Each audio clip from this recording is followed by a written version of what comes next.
Hey everybody, what is going on? I hope you guys are all doing well, and welcome to another tutorial video. In this video, I'll be explaining to you guys how you can add the Google Site Kit to your WordPress site. So let's get right into it. First, let me preface this by saying I have the free version of WordPress, so I cannot install this plugin. However, I will be showing you where to go, how to find it, and what you can use it for once you install it. So what you're going to need to do is go into plugins and then go directly into the marketplace. Here, what we're going to search for is just the site kit, and the first option will be the site kit by Google.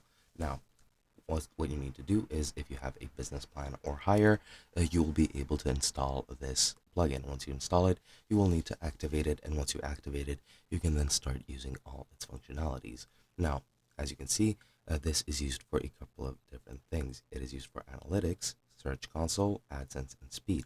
Now, Google Analytics pretty much shows you the analytics of your site, how many visitors, how many conversions you have if you're selling something, etc., and what the average time on your site is, what pages are most visited. Pretty much anything that goes into analytics is used here. Pretty sure you can't edit it too much. You can edit what you view. However, this is basically used just as an overview. It's not really interactive.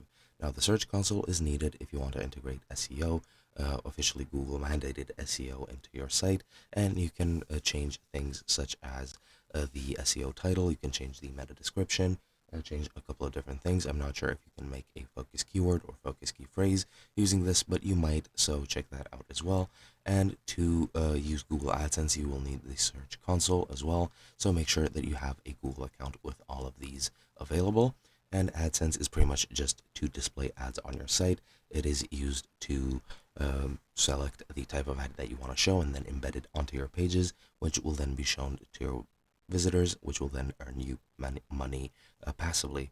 Google Speed, I'm not really sure what's that used for. Pretty sure it's just for optimizing the speed of your site. Everything loads perfectly and in the fastest way possible, just to keep your LCP score low. And that is pretty much it. Once you install and activate this plugin, you will have the Google Site Kit, and it's as easy as that. Hope you guys enjoyed, and I'll be seeing you guys in another video.